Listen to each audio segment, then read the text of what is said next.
어쩜 이렇게 시간이 안 가는지 정말 버스 안에서 고인 이불 속에서 고인은 언제나 너에게 고인.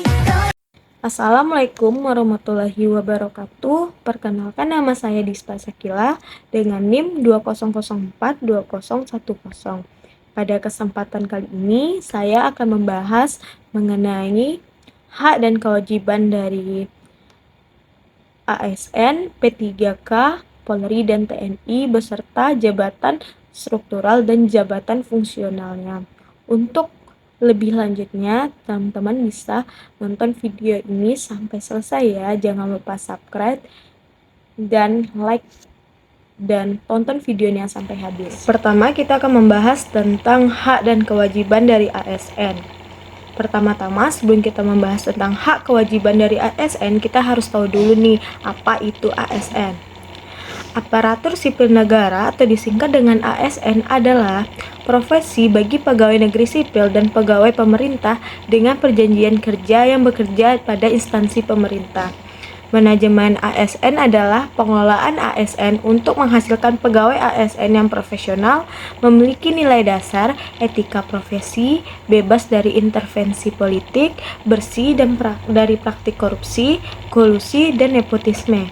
Penyelenggaraan kebijakan dan manajemen ASN berdasarkan pada asas kepastian hukum, profesionalitas, proporsionalitas, keterpaduan, delegasi, netralitas, akuntabilitas, efektif dan efisien, keterbukaan, non-diskriminatif, persatuan dan kesatuan, keadilan dan kesetaraan, dan kesejahteraan. Jabatan fungsional dari ASN berdasarkan Peraturan Pemerintah Republik Indonesia Nomor 11 Tahun 2017 tentang Manajemen Pegawai Negeri Sipil atau PNS. Jabatan fungsional adalah sekelompok jabatan yang berisi fungsi dan tugas yang berkaitan dengan pelayanan fungsional, yaitu berdasarkan keahlian dan keterampilan tertentu.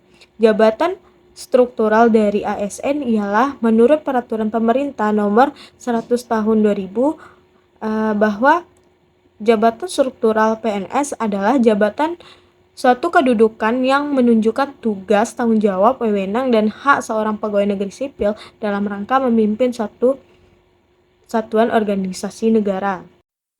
Pembahasan kedua yaitu hak dan kewajiban dari P3K. Pegawai pemerintah dengan perjanjian kerja atau yang disingkat dengan P3K merupakan warga negara Indonesia yang memenuhi syarat tertentu yang diangkat berdasarkan perjanjian kerja untuk jangka waktu tertentu dalam rangka melaksanakan tugas pemerintahan. Kedudukan hukum dari P3K sebagai aparatur sipil negara yang diatur dalam Undang-Undang Nomor 5 Tahun 2014 dan turunannya pada PP 11 Tahun 2017, PP Nomor 49 Tahun 2018 tentang manajemen pegawai pemerintah dan dengan perjanjian kerja dan peraturan Badan Kepegawaian Negara tentang petunjuk teknis pengadaan pegawai pemerintah dengan perjanjian kerja.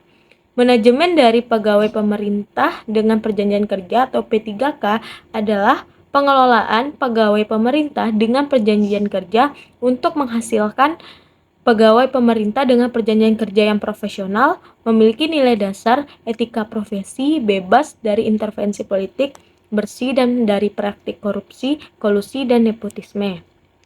Pembahasan yang ketiga yaitu hak dan kewajiban dari TNI serta jabatan struktural dan jabatan fungsional dari TNI.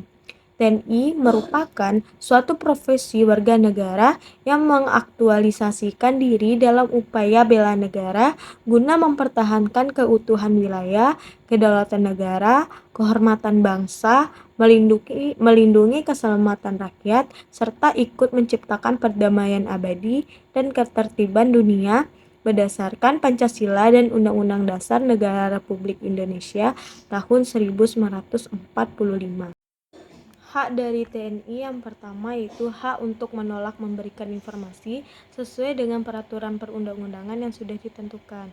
Yang kedua, hak untuk menolak permohonan dan memberikan informasi yang tidak sesuai dengan peraturan perundang-undangan. Selanjutnya, kewajiban dari TNI.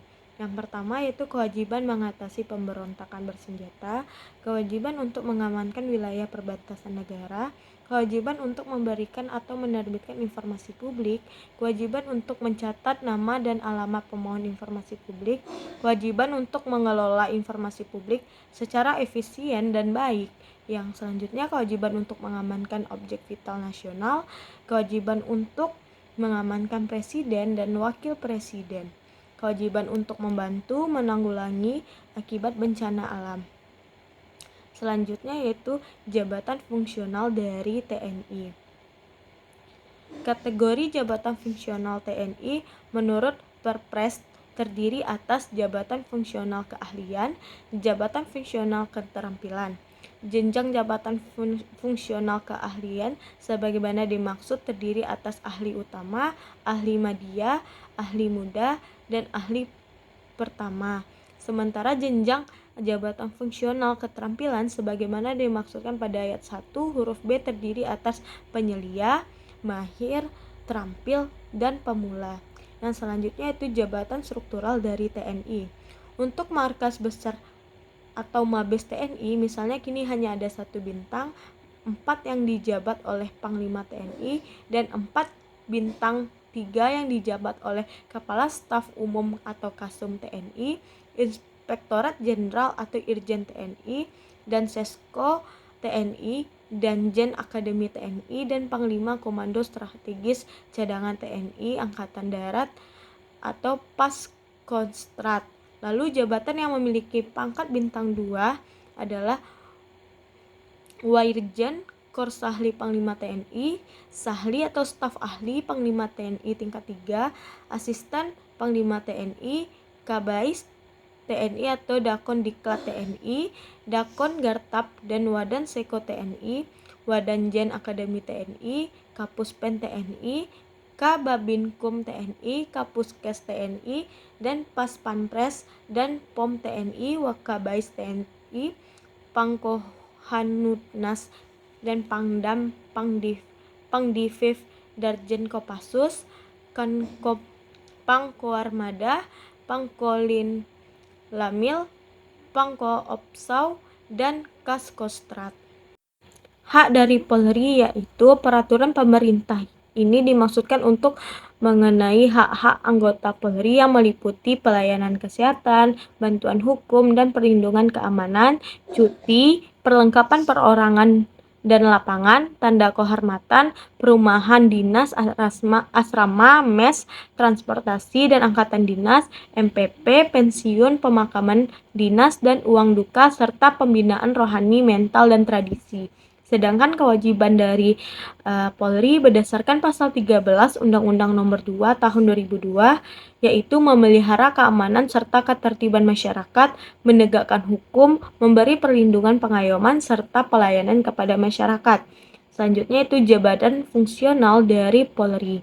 Jabatan fungsional anggota Polri adalah kedudukan yang menunjukkan tugas, tanggung jawab, wewenang dan hak seorang anggota dalam satu satuan organisasi Polri yang dalam pelaksanaan tugasnya didasarkan pada kompetensi jabatan, keahlian, atau keterampilan tertentu serta bersifat mandiri. Selanjutnya itu jabatan struktural Polri. Jabatan struktural Polri merupakan jabatan yang terdapat dalam struktur organisasi secara formal yang mengatur tugas, tanggung jawab, wewenang, dan hak pejabat atau pegawai yang bersangkutan. Organisasi Polri disusun secara berjenjang dari tingkat pusat sampai ke tingkat kewilayahan.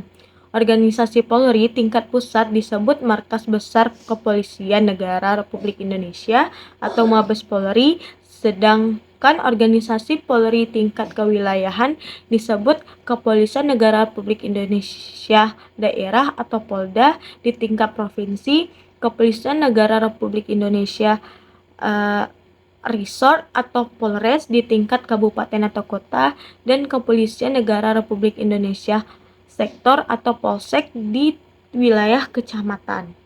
Thanks for watching.